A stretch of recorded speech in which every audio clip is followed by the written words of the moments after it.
Hola, mon amour, j'espère que tu vas bien. Ici, Maria José Bikouma, si tu ne me connais pas, si tu n'es pas encore abonné sur Bikouma, la connais, s'il te plaît, reste, d'accord? Je te le demande, like la vidéo et puis commente, d'accord? C'est super important ton commentaire. Il faut partager, en tout cas, qu'est-ce que tu as pensé de cette vidéo, que ça soit négatif ou positif. Si c'est ta première fois sur ce canal, nous parlons des perversions narcissiques. OK? Aujourd'hui, je vais répondre encore une fois à une question. Maria, comment est-ce que je sais que je suis dans une relation abusive? OK? Ça peut être difficile, oui, pour quelques personnes, surtout si tu as grandi dans une famille là où tes sentiments n'ont jamais été validés, tu n'as pas été aimé correctement, tu n'as pas reçu de l'attention de tes parents ou bien de la personne qui faisait la figure parentale, tu n'as pas, en tout cas, on t'a jamais euh, montré que tu as été, que tu et ou bien tu as été une personne importante pour ces personnes-là, ça peut être très difficile, vraiment.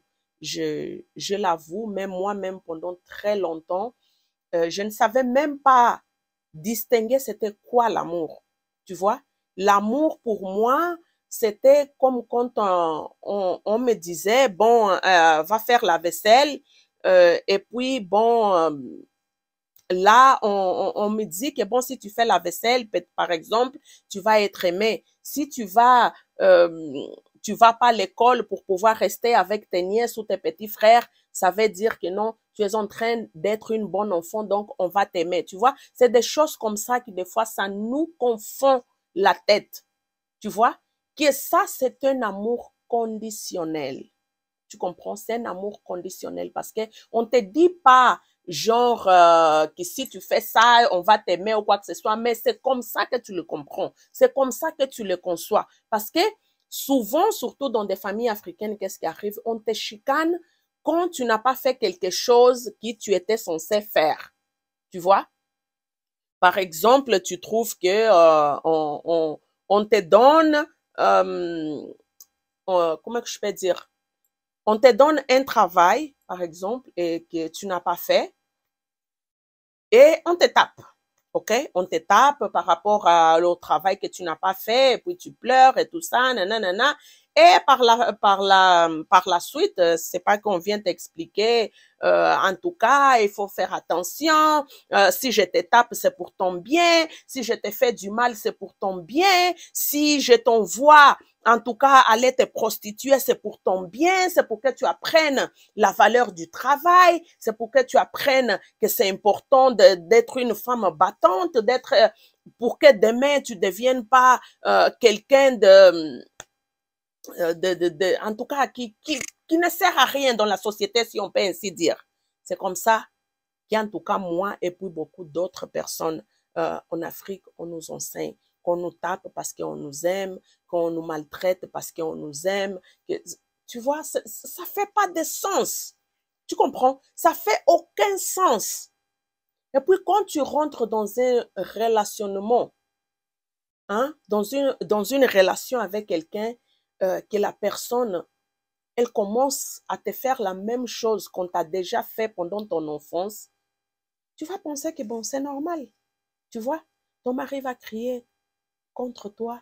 Tu vas dire, bon, il a crié peut-être parce que son souper, je l'ai mis à table en retard, ou bien parce que la sauce a manqué les piments, parce que ça manquait du sel, donc c'est de ma faute. C'est moi qui devais faire attention, c'est moi qui devais peut-être mieux me comporter. J'aurais dû goûter la sauce avant de le mettre à table. La fourchette, je n'ai pas regardé qu'il y avait un fil dessus, c'est de ma faute si le fil était là. Tu vois, donc tu le trouves des excuses pour pouvoir justifier son comportement qui n'est même pas justifiable. Et ici, je ne parle pas seulement des relationnements, je donne exemple des relationnements euh, amoureux, mais ce n'est pas que ça. Ça peut être un relationnement aussi entre mère et fille, père et fils, frère et sœur, entre amis. Ça peut arriver, en tout cas, même au travail, des relationnements abusifs, tu peux en trouver dans toutes les formes et dans tous les endroits possibles. Tu comprends? Donc, quand tu es déjà en train de te poser la question, est-ce que je suis dans un relationnement abusif? Probablement, c'est parce que tu l'es déjà. Normalement, une relation doit te donner de la sécurité. Est-ce que tu te sens en sécurité dans la relation là où tu te retrouves? Est-ce que tu te sens toi-même, tu es capable d'être toi-même, à condition que tu te connaisses, bien sûr. Si tu ne te connais pas encore, ça aussi, c'est un travail qu'il faut que tu fasses sur toi pour apprendre à te connaître d'abord. Parce que quand tu ne connais pas, n'importe qui peut venir dans ta vie et te dicter qui tu es censé être. Tu comprends? C'est là que tu te retrouves des fois tellement frustré que tout le monde te dit tu es ça, tu es ci, tu es là, et puis tu es mêlé, tu n'arrives pas à comprendre. Et puis quand les gens te disent que non, tu es comme ça, nanana, tu commences à adopter certains comportements pour pouvoir plaire à ces gens-là, hein, qui te rapprochent des choses qui des fois tu trouves que ça fait même pas de sens. Tu comprends? Donc, c'est très important de te connaître d'abord. Si tu n'es pas encore prête à pouvoir te mettre dans une relation, ne te mets pas. Tu comprends? Parce que ce genre de personnes toxiques qui viennent dans notre vie et nous font vivre l'enfer. Pourquoi? Parce que nous-mêmes, on ne se connaît pas. Donc, n'importe qui vient et nous dicte ce qu'ils pensent qu'on devrait être. Et nous, on suit leur pas à essayer de faire ce que les autres nous demandent de faire dans l'espoir de recevoir une miette d'amour. Pourquoi? Parce que tu n'as pas appris à être aimé. Tu n'as pas appris à recevoir de l'amour. Tu comprends? Ça, c'est une situation très difficile, très compliquée. C'est là que tu te retrouves, que tu ne sais plus distinguer si tu es dans une relation abusive ou pas. Mais d'abord, imagine, est-ce que dans cette relation, tu es toujours celle qui assume les responsabilités ou la culpabilité de tout ce qui arrive dans la relation? Est-ce que tu es celle qui a toujours tort?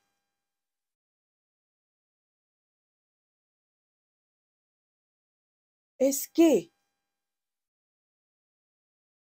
ce conjoint ou cette personne qui est dans ta vie, qui te donne du fil à retordre, c'est quelqu'un qui accepte ses torts? Est-ce qu'elle assume ses responsabilités ou bien à chaque fois quand il arrive quelque chose, il trouve toujours une façon de trouver comment je peux dire, une façon de te faire porter le chapeau pour ses erreurs à elle ou à lui? C'est des questions qu'il faut que tu te poses. Comment que tu te sens? Est-ce que tu as de l'anxiété? Tu as peur de cette personne? Est-ce que tu es capable de lui faire confiance? C'est une personne qui, comment je peux dire, réalise ses promesses, en tout cas quand elle te fait des promesses de quelque chose. Est-ce qu'elle assume? Est-ce qu'elle réalise ce qu'elle t'a promis? Des fois, ça peut arriver aussi avec n'importe qui te fait des promesses et puis bon, elle ne les comprit pas. Tu vois, ça peut arriver. Mais quand c'est des situations récurrentes, ça, ce n'est pas normal. C'est quand ça se transforme dans un padron de comportement. C'est quand les choses se répètent, que tu as l'impression que même après des années que vous êtes ensemble, les problèmes, ça ne se résout jamais. C'est comme s'ils sont toujours mis sous le tapis. Il n'y a jamais rien qui se résout.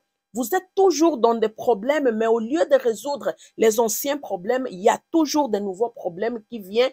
Et puis, quand tu viens parler avec la personne, c'est un tourbillon de situations qui, à la fin, il n'y a jamais de solution.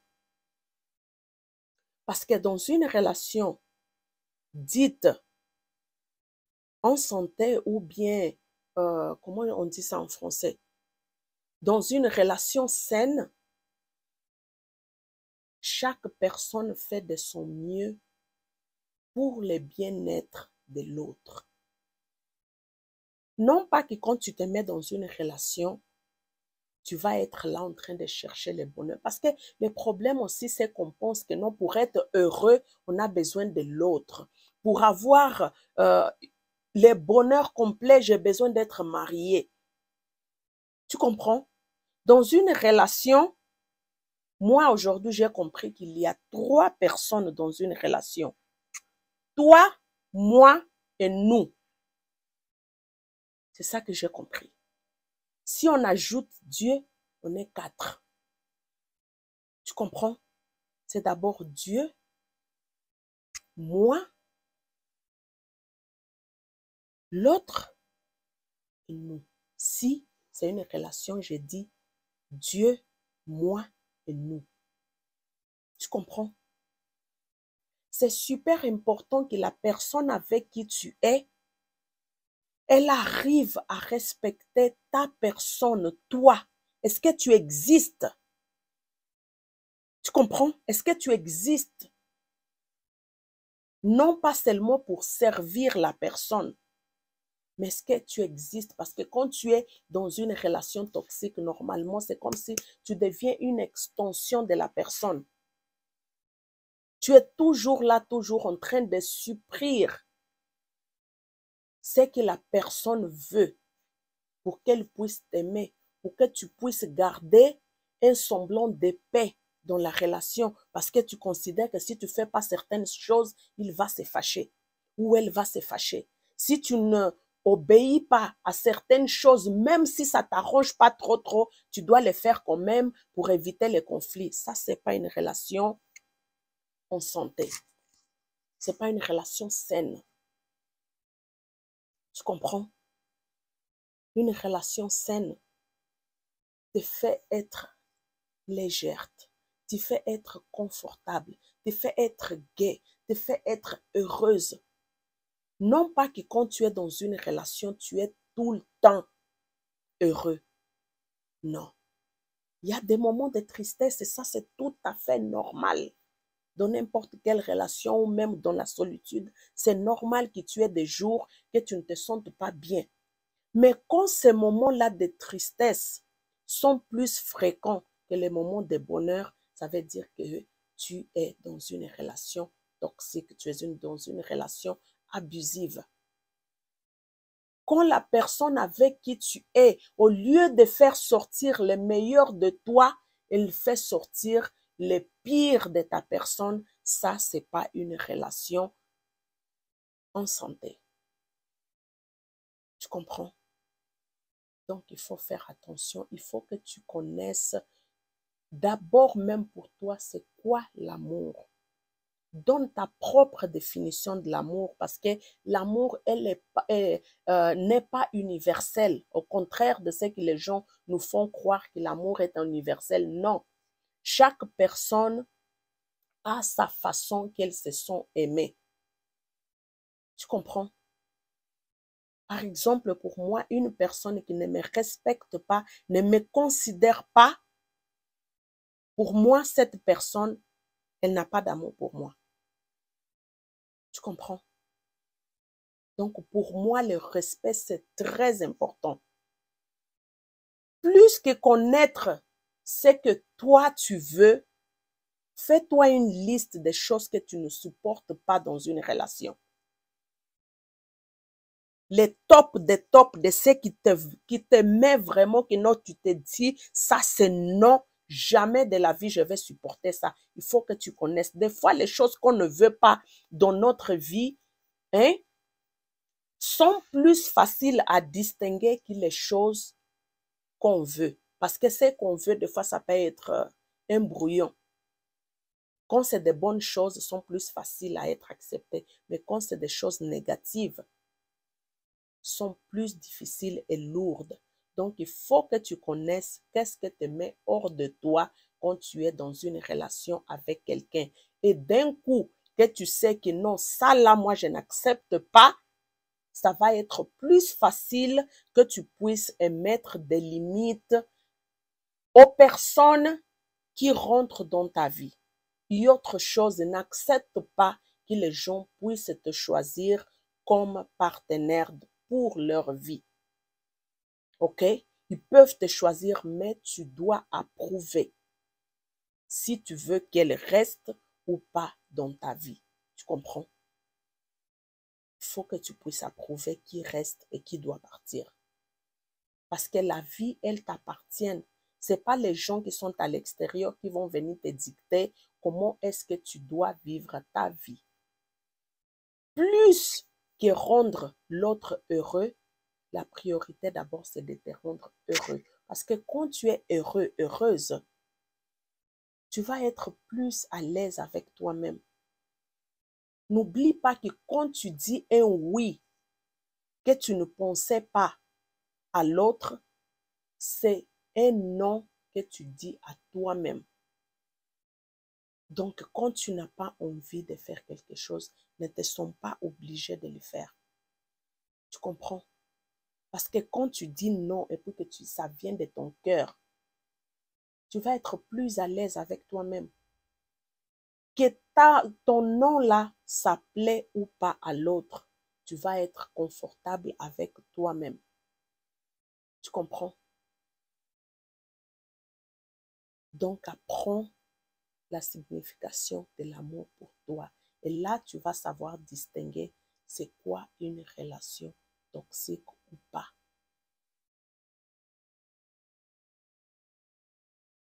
Tu comprends?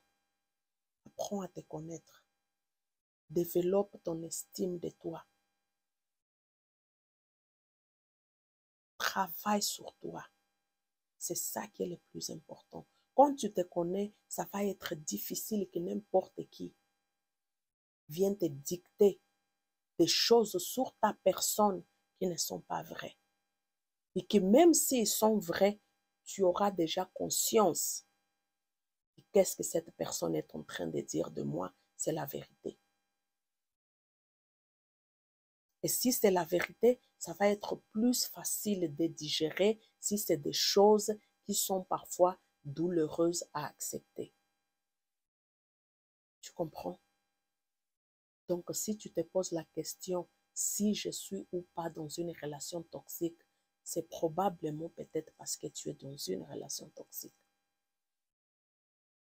Tu comprends? Parce que ce qui est bon, ça ne fait pas mal. Ok? J'espère que tu as aimé la vidéo.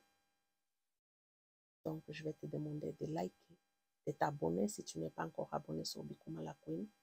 Partage parce que c'est super important. Il y a plein de monde qui sont dans des relations abusives et puis ils ne savent pas du tout qu'ils sont dans une relation abusive. D'accord, mon amour?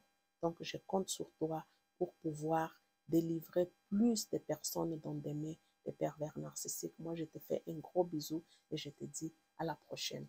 Bye bye.